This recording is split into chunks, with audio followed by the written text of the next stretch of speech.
Il capitale sociale in montagna è un valore rilevantissimo, il servizio sanitario ci mette e ci metterà tutto quello che dal punto di vista tecnico e professionale è necessario. Parla la folta platea di tecnici che arrivano dalla regione e dalle province dell'Arco Alpino, Massimo Annichiarico, il numero uno della sanità del Veneto, perché le soluzioni innovative per la sanità di montagna passano attraverso le strategie di sviluppo e dagli investimenti anche nelle terre considerate marginali ma che godono del privilegio di essere comunità.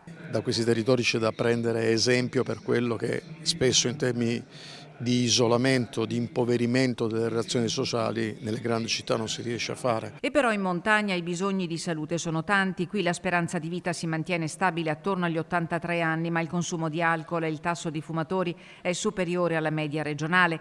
In montagna i residenti sono fisicamente attivi, ma sono presenti, come nel resto del Veneto, i problemi di obesità e sovrappeso. Più alta rispetto alla media regionale l'incidenza dei tumori e delle malattie cardiocircolatorie, pesante pure la situazione riguardo la salute mentale, stigmatizzata da uno striscione che ha fatto bella mostra all'ingresso della tangenziale di Agordo, meno convegni, più impegni, e non è passato inosservato agli ospiti e ai massimi dirigenti della sanità del Veneto riuniti al Pala Luxottica per la terza tappa del cammino intrapreso dall'ULS 1 denominato Salute oltre la città. Noi vogliamo capire a che punto siamo come servizi nella nostra azienda sanitaria, confrontandoli con realtà simili. Parliamo di territorio, di assistenza territoriale, con l'obiettivo di portare i servizi più vicini possibile alle persone. La telemedicina sta dando una mano, ma deve essere costruita su misura per bisogni specifici, annota Annichiarico. Raccomando a questo riguardo sempre di considerare la telemedicina come un po' tutte le tecnologie digitali complementare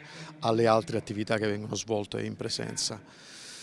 L'individuo è persona innanzitutto e ha bisogno del contatto con persone. E poi le novità: entro il 2025 la previsione dell'attivazione in tutto il territorio regionale del numero unico 116-117 per tutte le esigenze che riguardano la medicina del territorio e per le urgenze differibili, comunque strettamente collegato al 118. Il via alla sperimentazione il prossimo 15 dicembre, per ora nella sola ULSS di Bassano.